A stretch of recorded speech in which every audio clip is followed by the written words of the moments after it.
Bonjour Mickaël. Bonjour Ludo. Alors première question, comment te sens-tu? Un peu stressé pour une première.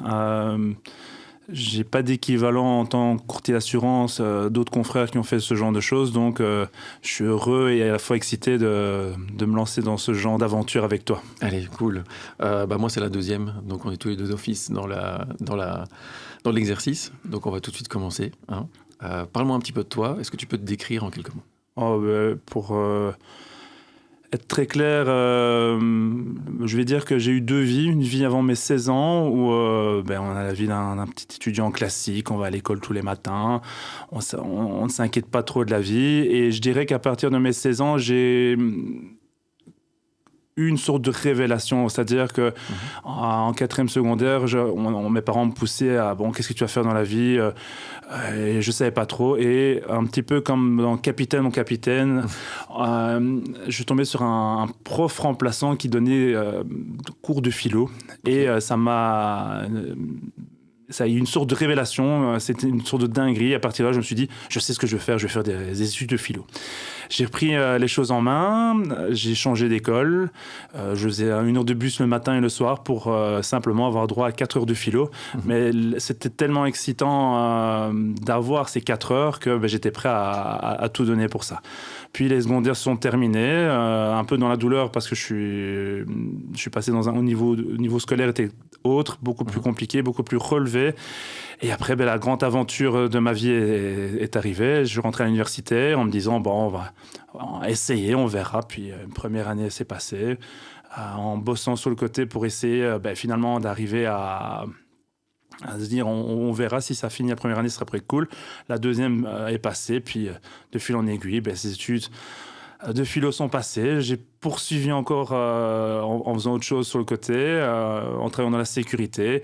Et on arrive à l'aube de mes 24 ans et je ne sais toujours pas où est-ce que je vais aller. C'est ça, il s'est passé quelque chose à ce moment-là. Il s'est passé quelque chose. En fait, j'étais tellement désespéré que je cherchais dans tous les sens un métier jusqu'à un moment donné postuler pour être maçon dans une prison. Donc ma femme m'a dit à un moment donné, il faut peut-être pas pousser la chanson à ce point-là. Donc qu'est-ce qui s'est passé? C'est je me suis dit, ma femme me dit, il faudrait peut-être trouver autre chose, mais quoi, je savais pas. Quand on a un diplôme de philo, c'est peut-être bien, mais je bossais dans la sécurité à l'époque, donc pas vraiment de grandes révélations. Et c'est là, à ce moment-là, où ma femme, sans le savoir, a changé le cours de ma vie. Elle bossait à mi-temps comme responsable administrative dans un bureau de courtage en assurance. Et en fait, elle est passée en professeur à temps plein et elle m'a dit, si tu veux, tu peux prendre ma place. Et c'est là où je suis rentré dans les assurances pour la première fois et je suis resté, et ça va faire maintenant 19 ans que je suis dans les assurances, quoi. Ok. Et donc, est-ce que tu peux nous parler, justement, donc tu rentres dans les assurances, après philo, donc on ne sait pas du tout la même chose. Hein, absolument pas. C'est un parcours un peu atypique. Exactement. Qu'est-ce qui t'a tellement plu dans les assurances que tu as vraiment fait t'as carrément fait un dérapage, on peut le dire. Ah, complètement. En fait, ce qui s'est passé, c'est que en philo ou en assurance, on est confronté aux mêmes thématiques et des concepts, des choses qui vont s'imbriquer les unes dans les autres.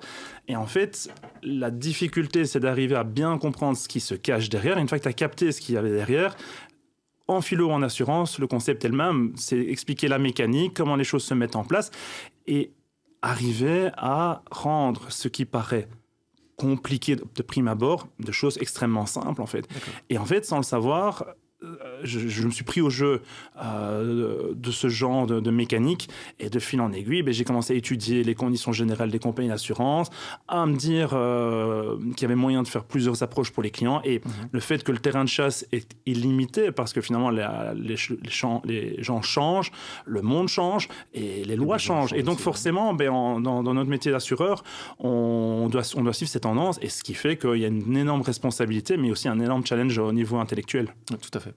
Donc tu es employé à ce moment-là. Tout à fait. Dans les assurances, tu dois suivre des cours, j'imagine. Tout à fait. Gestionnaire production pour commencer, où je fais l'encodage du courtier. Donc le courtier reçoit les clients, moi je ne reçois pas des clients et je fais la face sombre de l'assurance où il fait l'administration, de l'encodage, la partie la moins réjouissante de prime abord. Mais tu devais passer par là. Il fallait passer par là parce que c'était une école de vie où on apprend finalement le b.a.-ba du métier. Commercial, on l'est ou on l'est pas, mais si on ne connaît pas la mécanique qui se trouve dans le courtage, ça ne peut pas fonctionner. C'est ça. Donc tu es dans les assurances.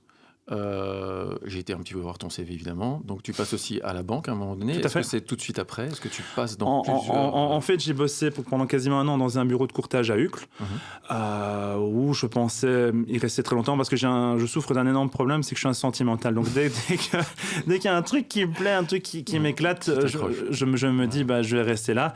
C'est peut-être un inconvénient, mais bon, moi je pense surtout que c'est un énorme avantage. Et donc j'ai bossé après avoir bossé à Uccle pendant 9 mois. J'ai voulu retourner sur les terres Carolo et j'ai été travailler pour l'assureur du Sporting de Charleroi. D'accord. Et ça n'a pas duré très longtemps, je suis resté là un peu plus de 3 mois parce qu'en fait, la route tous les jours, faire Bruxelles, Charleroi, et un salaire qui malheureusement n'était pas à la hauteur, j'avais d'autres espoirs et c'était une super expérience. Je gardais d'excellents contacts avec les gestionnaires de l'époque, mais il fallait passer sur autre chose. Et c'est là où arrive la banque, où sans le savoir, au moment où je commence ce boulot à Charleroi, on me dit, si tu veux, il y a une opportunité à Bruxelles, pas très loin d'où tu habites, pour travailler dans la banque. Et là, c'était un choix. Et ce qui était génial, et ça je remercierai jamais assez Dexia à l'époque, enfin mon Belfus, oui, où j'ai bossé, c'est que j'ai pu travailler en mode laboratoire. D'accord. C'est-à-dire que j'ai commencé dans l'assurance parce qu'il m'avait engagé pour ça, mais suivant les projets de ma vie, on a acheté j'ai acheté un appartement avec ma compagne, donc j'ai voulu comprendre la logique du crédit, j'ai vu les frustrations, les difficultés qu'il y a avec, et donc toutes ces émotions que j'ai pu avoir en étant du côté consommateur, je me suis dit, je vais m'en servir pour pouvoir justement aider les gens de l'autre côté. Donc j'ai commencé à faire du crédit hypothécaire, du placement, de la succession, de l'assurance professionnelle, et donc le terrain de chasse pendant 5 ans a été merveilleux, quoi. Ok. Donc, tu touches à l'assurance, tu touches à la banque. On reviendra un petit peu après sur la banque parce que je sais qu'il y a des choses un petit peu...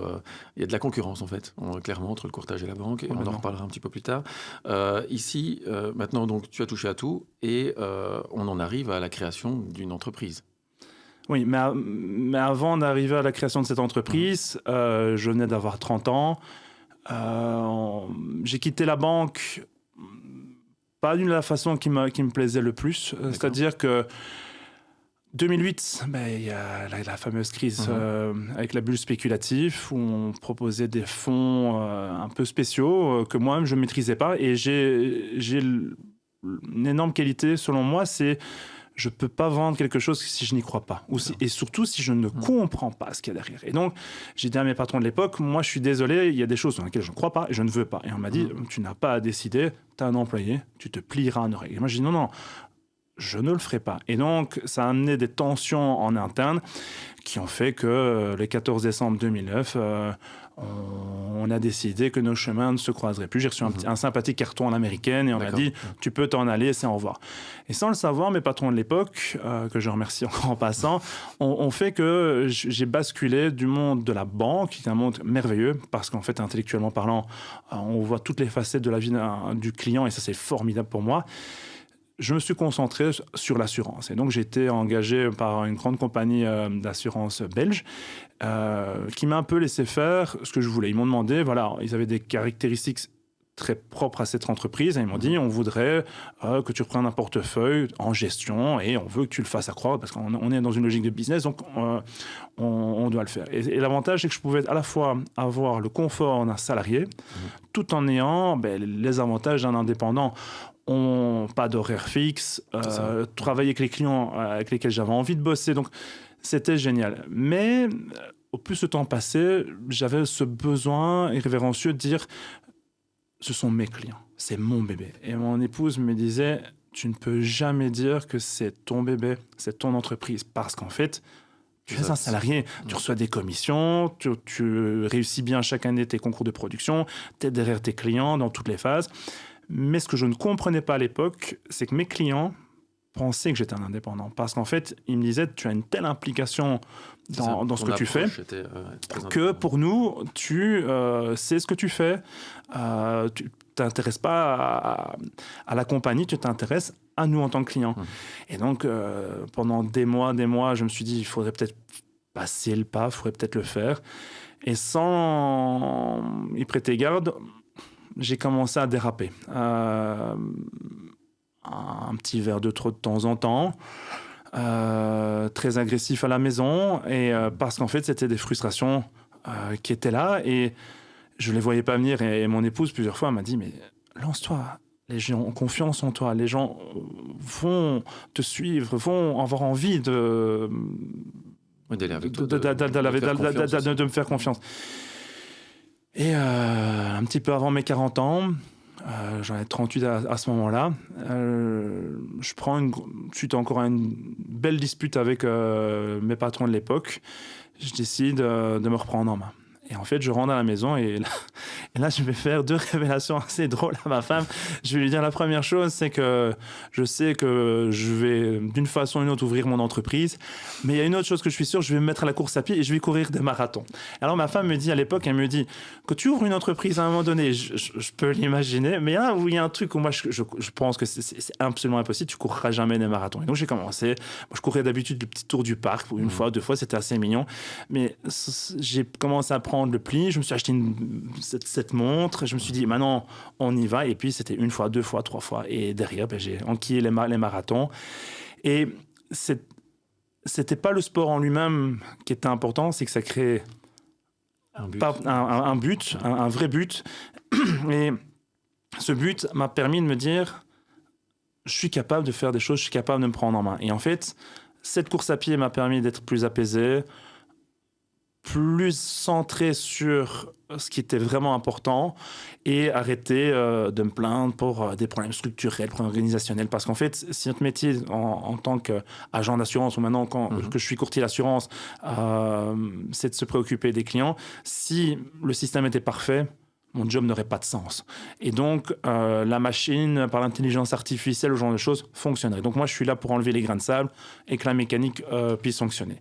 Et donc, la course à pied, me permettant d'être plus apaisé, plus focus sur mes vrais objectifs, de fil en aiguille, en 2019, j'ai rencontré Xavier Stub, qui est le membre d'un groupement de courtiers qui s'appelle Aquilae, que je remercie en passant, qui m'a permis en fait de découvrir l'envers du métier, du courtage. Parce qu'en fait, en bossant ces années à la banque et dans cette compagnie d'assurance, j'avais perdu le focus sur le métier de courtier.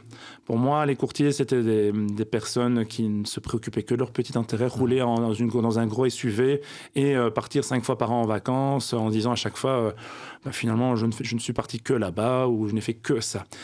Et en rencontrant des gens qui partagent les mêmes valeurs que moi, des valeurs où c'est l'intérêt du client, pas l'intérêt des compagnies d'assurance, et qui peuvent dans le temps avoir une vraie indépendance, je me suis dit, je sais maintenant que c'est ça que je veux faire, c'est comme ça que je veux faire.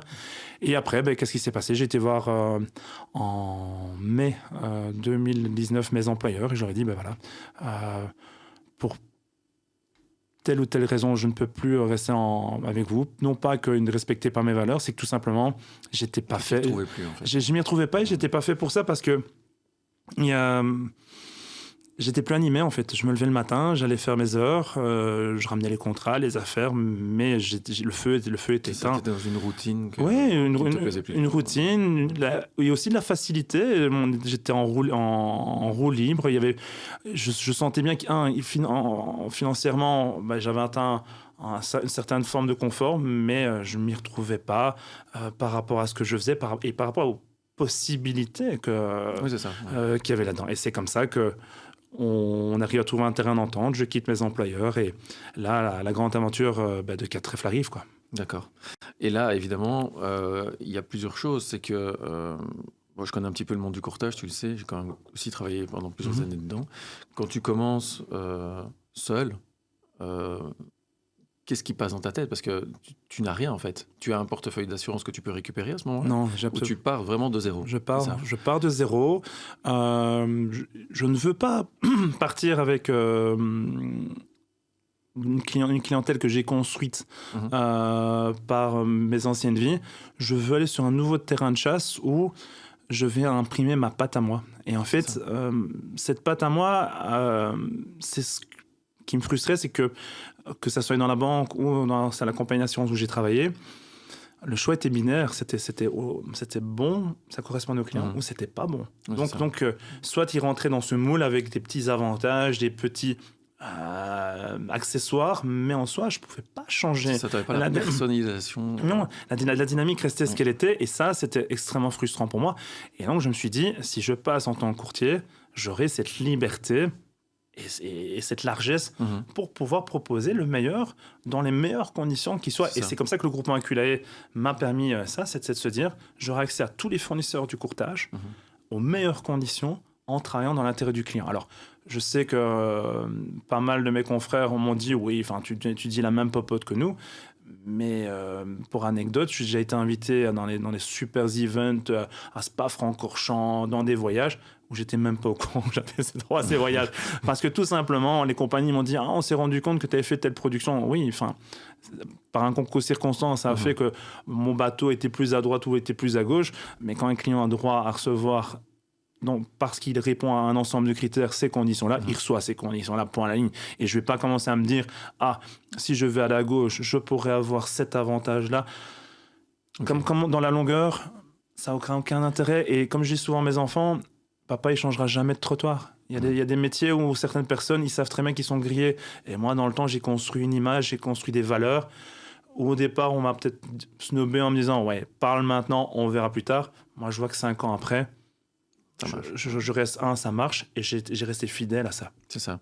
Mais tu mets quand même en avant ce fameux groupement Aculae, qui t'a quand même fort aidé, parce qu'on sait quand même que dans les assurances, et voilà, je ne jette pas une pierre dans l'océan, on est d'accord, c'est que quand quelqu'un qui débute comme toi, qui n'aurait pas été dans ce groupement,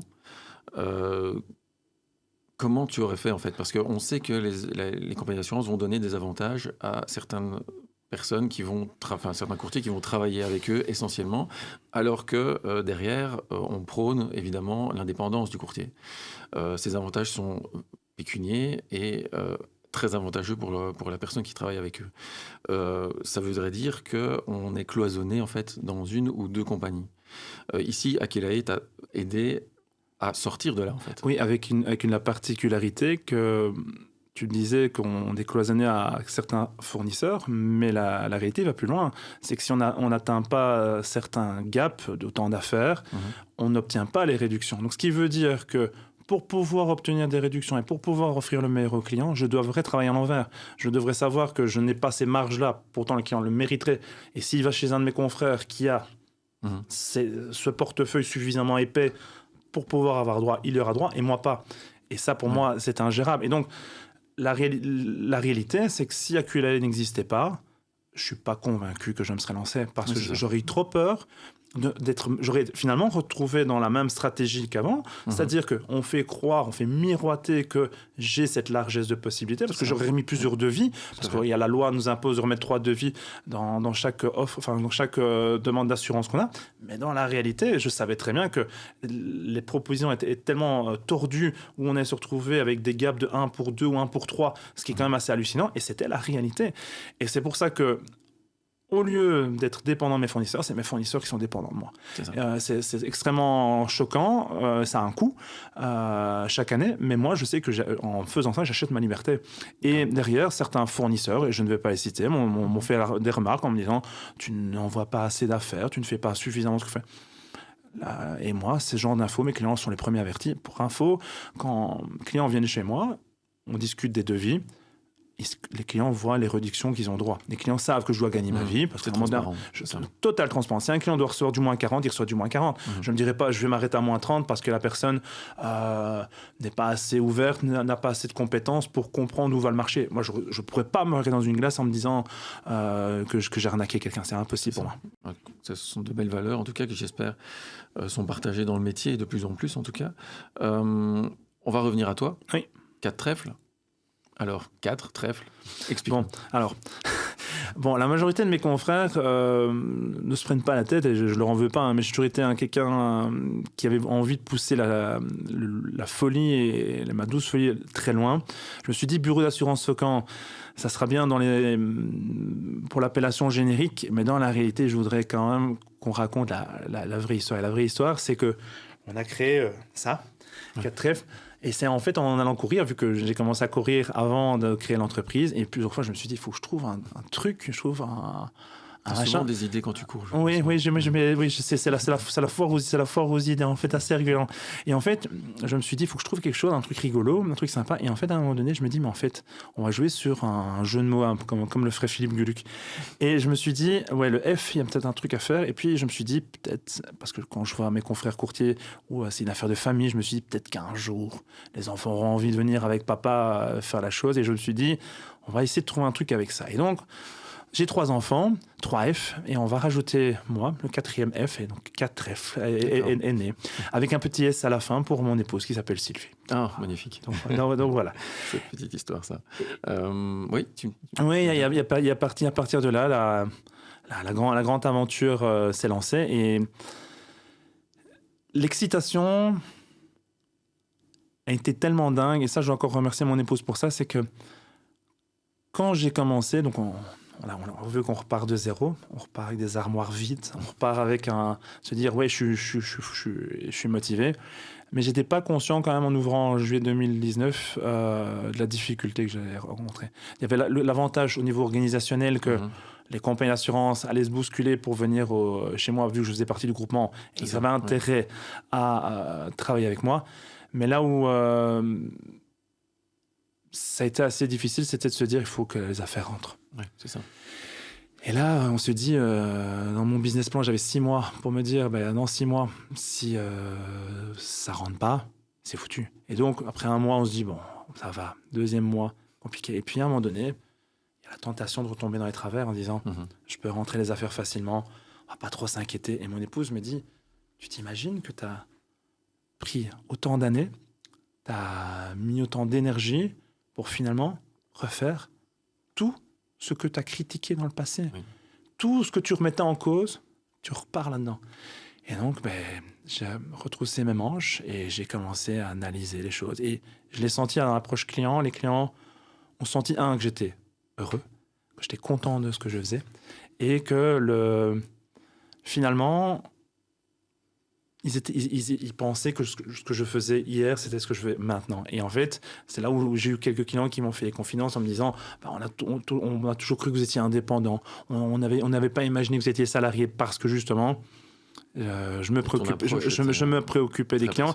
Mais la charge mentale que ça avait généré de devoir se dire je passe d'un fournisseur et je peux travailler avec 30, 40, 50 fournisseurs, c'est 50 logiques, 50 méthodes, 50 logiciels. Donc, à un moment donné, ça devenait compliqué et j'avais besoin d'avoir une maturité qui arrive. Et ce qui s'est passé, c'est petit bonheur, la chance. Certains diront ça aurait été la pire chose qui pouvait m'arriver. Finalement, pour moi, avec le recul, c'était une des meilleures choses qui me sont arrivées. Quand en mars 2020, ou quelques semaines avant, je vois mon comptable qui me dit maintenant, tes affaires commencent à fonctionner, tu peux commencer à te verser un salaire. Et je me dis, c'est bon. Maintenant, mon train sur les rails, il n'y a plus qu'à y aller. Et que le confinement arrive, le Covid, tout se ferme. Des clients qui perdent dans leur business, je me suis dit, je vais écrouler avec eux. Je ne pouvais pas le dire, mais je le pensais très fort. Et en fait, à partir de là, il y a 3 réalités qui ont changé. La première, c'est que je me suis dit, soit tu te lamentes, soit tu avances. Et donc, au lieu de me lamenter, j'ai commencé à travailler mon image de marque. Travailler sur les réseaux sociaux, Facebook, Instagram. Enfin, maintenant, je me suis amusé, je suis sur TikTok et sur Thread.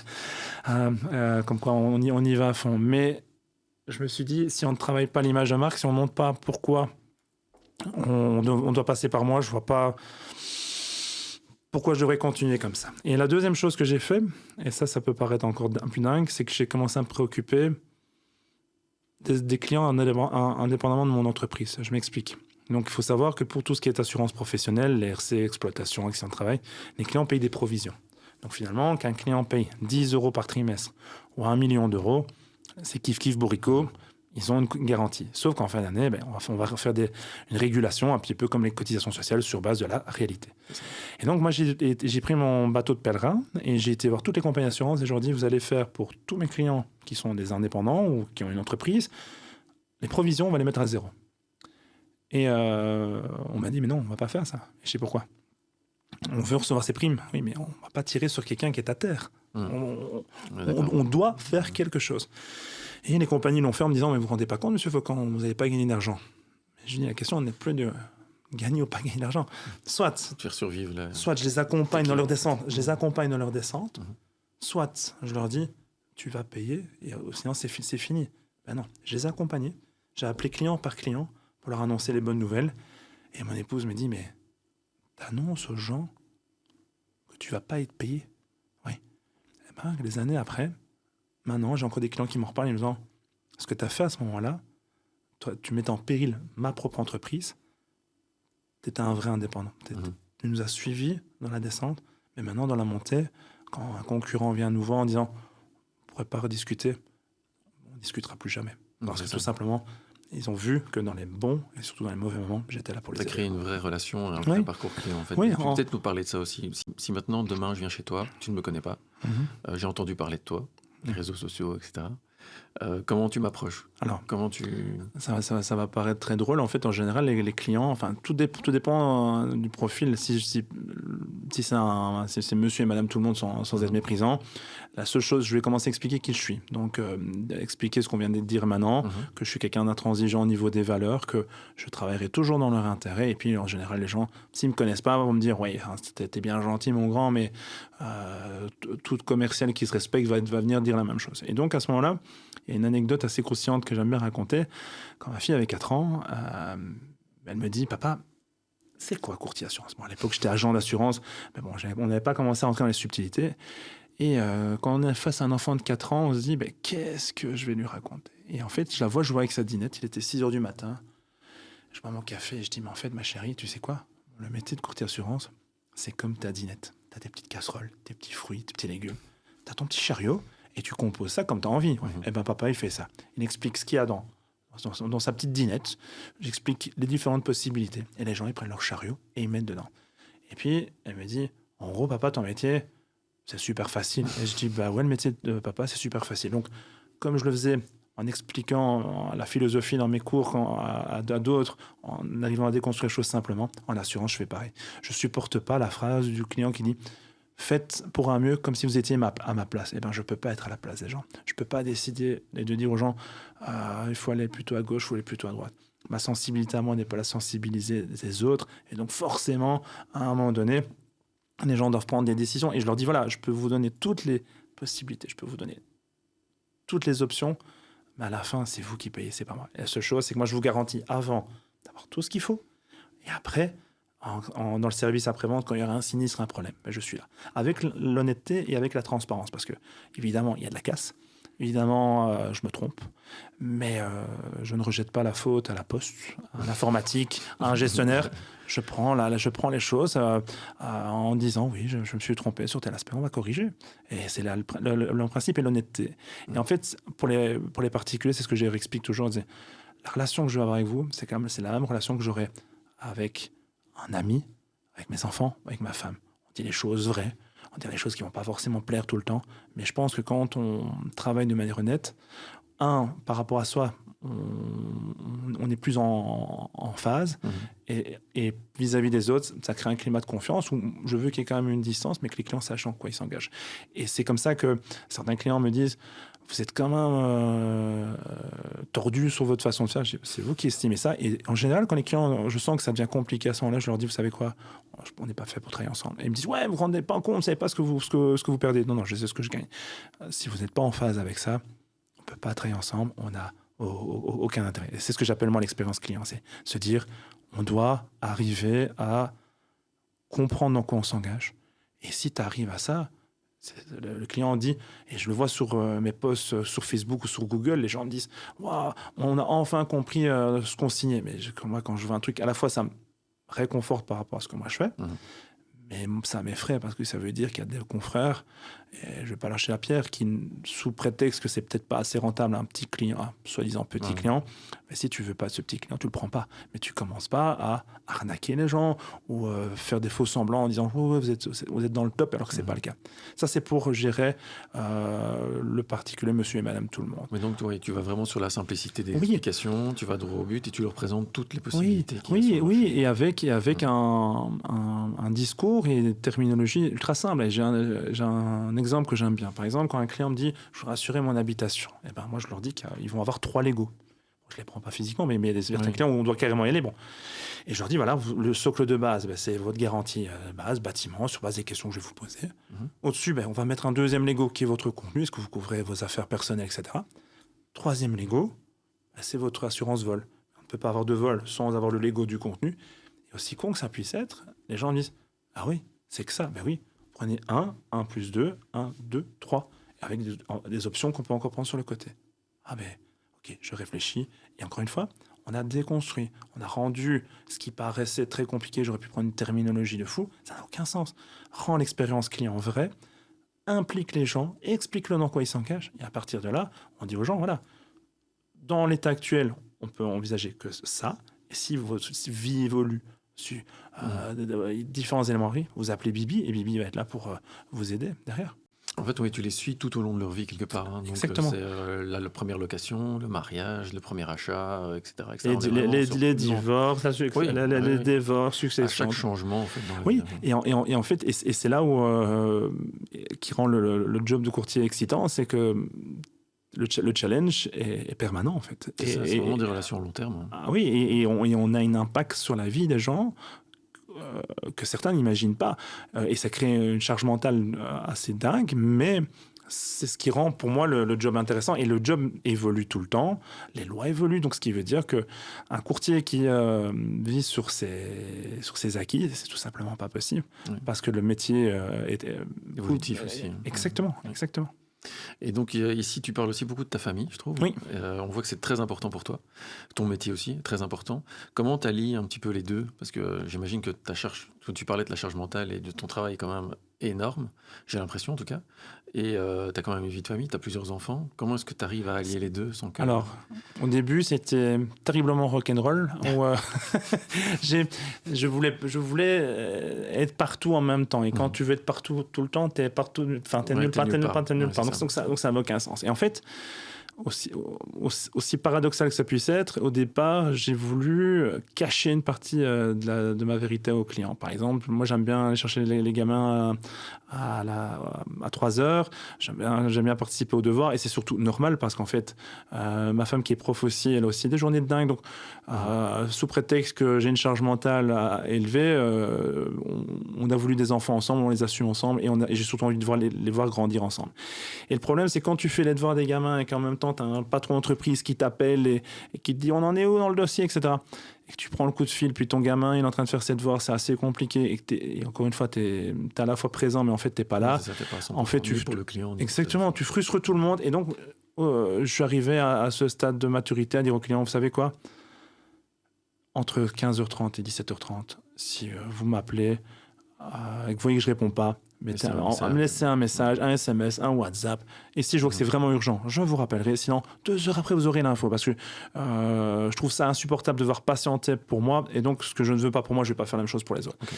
Et donc, quand tu arrives à ça, en fait, sans le savoir, les clients m'ont dit « Ah ben bon, vous faites les devoirs des gamins. Ah, je ne savais pas, c'est génial. » Et en fait, ça a renforcé mon image sans chercher à renforcer l'image en vendant un côté lycée commercial pour faire un peu instagrammable si je puis dire, mais c'est surtout le fait de dire ben voilà, je suis aussi comme beaucoup d'entrepreneurs, je vois ça sur LinkedIn souvent où des gens sont contents de mettre un post en disant oui je m'occupe de mes enfants, oui je fais ça, mais non il faut assumer ces différentes casquettes, mais il y a un temps pour tout.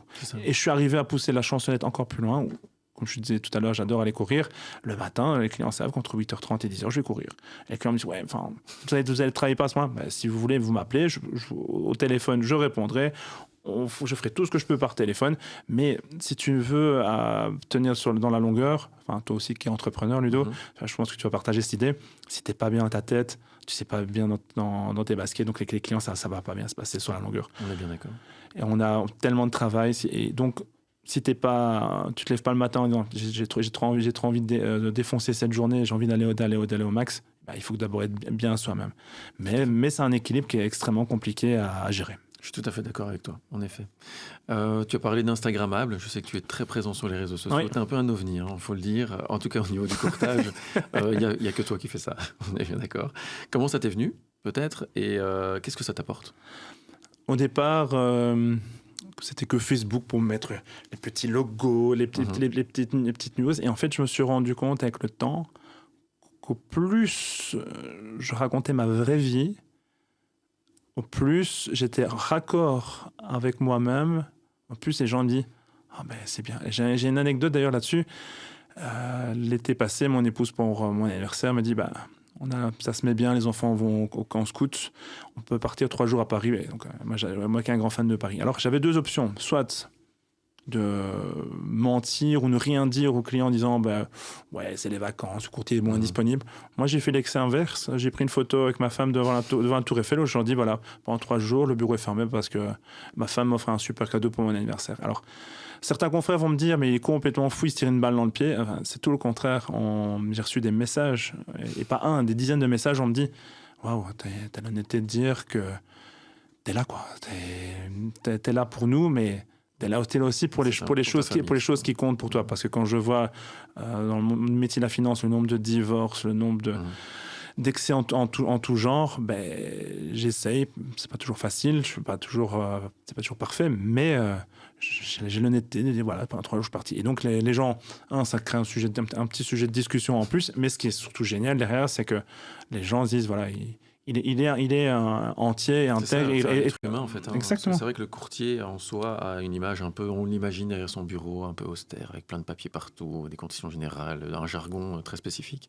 Mais ça, tu vas casser complètement les codes en fait. Tu sais, casser ces codes, je fais tantôt on parlait des clients particuliers, j'ai ça aussi avec les clients entreprises. Il y a un truc qui me surprend toujours quand soit on m'appelle, soit via une connexion, on me dit tu sais, tu pourrais reprendre les affaires de notre société. Et donc les gens discutent, tapent les fardes et ils me disent vas-y, amuse-toi. En fait, c'est quelque chose que je trouve insupportable. La première chose, c'est que je dis aux clients on va pas discuter argent d'abord. C'est vous faites quoi en fait? C'est quoi votre métier? Puis en général, le dirigeant me regarde, qu'est-ce qu'il raconte celui-là? C'est une approche différente. Qu'est-ce qu'il veut? Et je dis, mais montrez-moi. Donc je me mets les mains dans les poches. Je dis, si c'est une usine, fais-moi visiter ton usine. Si c'est un savoir-faire technique, montre-moi. Et une fois que j'aurai compris ce que tu fais, derrière, je pourrai voir si ce que je te propose est cohérent.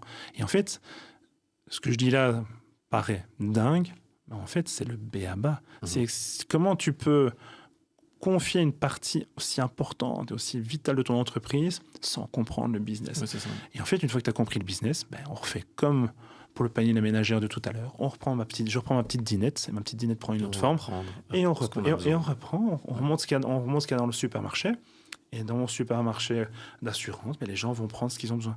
Mais encore une fois, on montre le champ des possibilités. Et comme je le dis aux particuliers, je dis ça aux dirigeants d'entreprise, moi je montre ce qui existe, vous êtes un entrepreneur, vous prenez un risque. Moi, je suis là pour calibrer votre risque par rapport à votre activité. C'est ça. Et donc, c'est aussi ce qui va te différencier un peu des banques, quelque part. Puisque tu as vraiment ce service où tu vas aller chez le client directement à la source pour aller voir comment ça se passe, plutôt que d'arriver avec des papiers où ils vont analyser une situation qui est presque virtuelle, en fait. Exactement. Et donc, c'est notre force. Et on le voit d'ailleurs quand il y a des phénomènes naturels, des inondations ou autres. C'est les courtiers qui font la différence. Et tu vas sur le terrain. En fait, c'est indispensable. Et en fait, les clients pensent qu'ils ont eu un bon contrat et après, ils vont devoir se démerder tout seuls. Mais c'est hors de question. C'est le service après-vente. Et ça va loin parce qu'en fait, la majorité de mes confrères devraient le faire et ne le font pas forcément. Et je suis content et je suis fier. Il y en a certains qui le font et ça me rassure que je suis bien être un ovni sur les réseaux sociaux, mais quand même, je suis quand même content qu'il y ait des confrères qui font le taf à fond. Les clients, voient ça comme une belle expérience, un petit peu comme le psy de service qui se déplace, mais c'est surtout derrière que les clients reçoivent ce qu'ils doivent recevoir. Et le nombre de fois où je me retrouve en expertise, où un expert me dit, Monsieur Faucan, le client recevra cette somme-là, moins la franchise. Et donc, tu démontes les arguments en disant, mais vous avez lu le contrat. Dedans, le client, par exemple, il a une franchise, un joker franchise, il a droit aux pertes indirectes. Et puis, le client me dit, ah bon, j'ai ça. Parce qu'évidemment, moi, je jongle avec ça tous les jours et pas les clients. Et quand le client ferme la porte à l'expert et qu'on boit un café après qu'il me dise, oh, merci pour ce que vous avez fait, pas me dire merci, vous me payez pour ça. Mais c'est là où tu te rends compte que les gens ne sont pas forcément conscients de ce qu'on a fait. Et ça va même loin, et ça c'est amusant. Il arrive même que la partie adverse me demande vous ne feriez pas une carte? Oui, on aimerait bien que vous soyez une autre courtier. Donc je trouve ça amusant, mais encore une fois, sans mentir, sans tralala, sans chichi, et vraiment dans l'intérêt au client. Et j'ai connu ça la semaine passée, une expertise où le client me dit « Ouais, il ne faut pas vous énerver comme ça, monsieur Faucon, ça ne sert à rien, j'ai pas envie que vous perdiez votre boulot. » Mais je n'ai pas perdu mon boulot, c'est mon entreprise, c'est moi, j'ai des règles à respecter, mais les experts, ils n'ont qu'à faire ce qu'ils ont leur métier, et s'ils ne le font pas, c'est leur problème, quoi. Oui, c'est ça. Peut-être encore 2 petites questions. Le monde des assurances, c'est quand même un monde très spécifique. On voit énormément de rachats en ce moment. Des grosses boîtes d'assurance qui rachètent des petits courtiers. Je te considère comme un petit courtier, même si tu es très proche de tes clients, etc. Et que tu es plus vers un moyen qu'un petit, mais tu es quand même un petit courtier.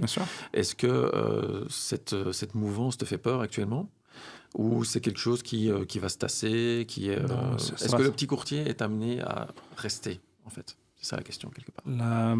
Pour moi, ça va être il y a un paradoxe, c'est que c'est indirectement lié à ta question, c'est les technologies comme l'intelligence artificielle, ce genre de choses, va créer une autre forme de courtage. Les tâches basiques sur des contrats simples, une assurance habitation classique, une assurance auto, tout va devenir digital, réglé par l'IA. Mais pour moi, c'est ce que le courtier va apporter dans son savoir-faire qui va faire la différence. Quand j'entends certains confrères qui ont peur de l'évolution technologique, la technologie va nous aider et va nous permettre de travailler mieux et de manière plus adaptée. Alors la question des rachats, pour moi, c'est une fausse vraie question. C'est-à-dire que le courtier qui a un cahier des charges très clair au niveau des valeurs, de ce qu'il veut faire et comment il veut le faire, quand on se fait racheter, on perd son identité. J'ai souvent des clients qui me disent « Monsieur Faucon, on voit que les phares s'enquillent, on est très content pour vous, mais vous serez toujours là pour nous. Vous serez toujours en phase avec nous. » Et je dis aux clients, voilà, à un moment donné, je vais grandir parce qu'on doit tous grandir parce que y a toujours de l'érosion, il y a toujours malheureusement des risques qui disparaissent, des gens qui évoluent dans leur vie, etc. Mais je dis aux clients, oui, je vais grandir, mais quand je vais grandir, je grandirai de manière intelligente. Et les clients me disent, oui, mais ça veut dire quoi grandir de manière intelligente ? Je vais travailler avec des confrères à qui j'ai envie. Donc, je travaille avec Thomas Drey, TD Conseil comme courtier de crédit, qui travaille exactement comme moi. C'est moi en version crédit. D'ailleurs, je vais devoir appeler maman pour savoir si papa n'est au courant, de tout. Si papa n'est pas au courant de tout. Mais donc, travailler avec des partenaires de qualité. Et derrière, donc, quand je disais que quand la structure allait avancer, c'est engager les bonnes personnes. Ouais, mais ça veut dire que si vous engagez du personnel, vous allez devenir finalement comme les autres, devenir des gros courtiers. Je dis non, je vais engager du personnel qui me ressemble. Et c'est quoi ça, du personnel qui me ressemble ? Et je dis, je vais engager des personnes autistes. Alors, j'ai deux catégories, des gens qui me prennent pour un fou. Bon, ils avaient l'habitude, je pense, mais d'autres qui me disent, on comprend le projet. C'est parce qu'en fait, moi, j'étais un gamin qui, tout petit, on m'avait dit, tu viens de fils d'ouvrier, tu n'arriveras pas à grand-chose. Enfin, c'est un petit peu le marasme à la Zola, le marasme à la Zola, hein, mais moi je voulais pas rentrer dans ce délire-là. J'avais dit à ma mère, un jour je deviendrai quelqu'un. Ça veut rien dire non plus, mais à voir. Et donc dans cette réflexion, j'avais dit à ma femme, le jour où il y aura du personnel, moi je vais pas engager des gens qui vont faire n'importe quoi. Je vais aider des gens qui, eux, veulent avancer, mais que personne on va négliger. Et donc, j'ai vu ça avec l'expérience de la ferme des Pilifs, mais qui engage des personnes en situation de handicap. Et je me suis dit, ce qui serait cool, c'est d'arriver à trouver une solution. Et donc, je me suis dit, travailler avec des personnes autistes, c'est génial. Et quand j'explique ça aux clients, les clients me disent, peu importe quand ça arrivera, on sera content de ça. Et pour terminer avec ça, le fait de grandir, le fait des rassemblements de courtage, dans le courtage, ça m'inquiète pas trop, parce qu'en fait, quand on a une force de frappe comme Aquilae, on a une sorte de puissance vis-à-vis des compagnies d'assurance. Vous êtes considéré comme un gros courtier. On est considéré indirectement comme une sorte de gros courtier et ça nous protège justement de ces problèmes de rachat pour avoir un impact sur le marché et toujours se dire est-ce qu'un jour ou l'autre, tous ces privilèges qu'il a grâce à ce groupement, est-ce qu'il les perdrait ou pas ? C'est ça. Et le fait que le direct aussi, donc que les compagnies d'assurance travaillent de plus en plus en direct avec le client, ça c'est aussi quelque chose qui va te... Ça m'inquiète pas du tout parce qu'en fait, ça répond à une clientèle. Le courtier a un sens au moment où tu veux déléguer cette charge mentale à quelqu'un d'autre, en disant, comme nous en tant qu'indépendants, on a un comptable qui s'occupe de ça, on a un avocat fiscaliste quand on a des questions là-dessus, on a on t'entoure de gens qui vont... Et donc, si tu te dis, je veux pas me prendre la tête, je veux quelqu'un qui soit compétent là-dedans et je sais qu'il fera bien le job, t'as un courtier. Maintenant, j'ai des clients qui me disent, comprenez, pour telle ou telle tâche, nous, on s'y retrouve avec de l'assurance directe. pourquoi pas. Et comme on dit, s'il y a différents types de courtiers, il y a différents types de clients. Et donc, à la fois, ça me rassure et à la fois, ça répond à un business. Et si ces compagnies directes existent toujours, c'est que ça répond à une attente à un certain moment. Et après, dans le temps, suivant les personnes, parce qu'en fait, encore une fois, dans le direct, j'ai bossé indirectement quasiment dans des compagnies directes, dans une banque ou dans une compagnie d'assurance. Quand l'image de marque, c'était pas moi qui l'a développée, c'était le marketing de ces sociétés-là. C'était l'humain qui se dégageait derrière. Et quand j'entends je ne supporte pas telle enseigne, je ne supporte pas tel groupe, en fait, c'est pas ça que tu supportes pas. Tu supportes pas la personne qui est à cette place-là. Et comme on dit, the right man in the right place. Et si tu es à la bonne place, les gens diront cette boîte, elle est géniale. Et donc, le direct, pour moi... c'est pas une crainte non plus directement pour ton métier. Non, parce que j'ai des courtiers qui travaillent aussi comme dans du direct. Qui se posent pas la question de est-ce que je donne le meilleur pour mon client, est-ce que j'ai compris ce que le client voulait, est-ce que le client est lucide par rapport à ce que je lui ai proposé. Donc voilà. Oui, c'est ça. De toute façon, à partir du moment où l'expérience client est bonne ou mauvaise, que ce soit dans le direct ou dans le courtage, c'est là que ça va se jouer. Exactement. Et dernière question peut-être, imagine que je suis toi quand tu avais 16 ans. Si tu veux te dire quelque chose, là maintenant, tu as l'occasion, tu as 1 minute pour lui dire quelque chose. Voilà, au petit Mickey. Mickey, c'était ton petit prénom. Ouais. Tu sais, c'est mon petit... Ça c'est ça qui après, tu pourrais ne rien lui dire. Ce que je lui dirais, c'est que reste fidèle à qui tu es et ne change pas le parcours, parce qu'en fait, s'il n'y avait pas eu ces différentes étapes, ces différentes rencontres, l'équation ne serait pas la même. Et je suis convaincu, comme tu as dans ces films où tu vois, qu'on revoit cette scène des dizaines de fois, et tu te dis, allez, maintenant il va changer tel paramètre et ça va être extraordinaire, d'autres problèmes vont surgir. Et donc je pense que c'est ces expériences, ces différentes claques que j'ai prises qui ont fait ce que je suis. Et même si tout n'est pas parfait, je suis conscient juste d'un truc, c'est que je vide mes tripes en permanence vis-à-vis de mes clients. Et ça se ressent. Et quand tu as des confrères à toi qui viennent te voir dans des events qui disent tel fameux courtier des réseaux sociaux, moi je vois ça comme un énorme compliment. Et je me dis, voilà, je sais pourquoi je l'ai fait, je sais comment je le fais. Et aussi bien l'OVNI du passé, on disait ça va vite s'éteindre, c'est un feu de paille et c'est terminé. Aussi bien j'y crois. Et je conclurai là-dessus, ça me fait penser au film Rasta Rocket. Tu vois ces 4 zigotos qui disent on va monter une équipe de bobsleigh, tout le monde se fout de leur balle, tout le monde leur dit mais au plus le temps passe, le côté ovni gêne, parce qu'en fait dès que t'es différent, tu plais pas, tu rentres pas dans les cases, il faut être comme les Chinois, les clous du haut doivent tomber, les clous en bas, et on doit bien rester dans le bois. À la fin, quand tu les vois, on attendait qu'ils aient des résultats et que les résultats se font pas, moi, cette fin, elle me fait chialer, parce que je me dis, ces gars ont été cohérents de A à Z, et quand à la fin on leur dit on sera content de vous revoir dans 4 ans, c'est tout simplement qu'ils ont le respect. Et en fait, et c'est ça qui est cool maintenant dans mon état actuel, c'est j'ai du respect, je sais ce que je fais, je sais comment je le fais, les gens sont cool, on peut même s'amuser à faire des podcasts pour dire que l'expérience maintenant est dingue. J'ai fait des suites, je suis tellement fier de ce que je fais, je suis tellement content de ce que je fais que ça se transpire, et je suis content de partager ça avec toi. Moi aussi, c'était vraiment un plaisir de partager ça avec toi. Je te souhaite une bonne continuation. Merci. Et si tu as encore un mot, n'hésite pas. Je pense que tout est dit. On a fait vraiment le tour. On a parlé de tout ton parcours client, le fait que tu es vraiment atypique dans ton métier, mais je pense que tu es en train d'ouvrir des portes. Enfin, tu ne les ouvres pas, tu es en train de les défoncer, soyons clairs. Et je te souhaite tout le bonheur possible. Merci Ludo, à bientôt. Merci Mickaël.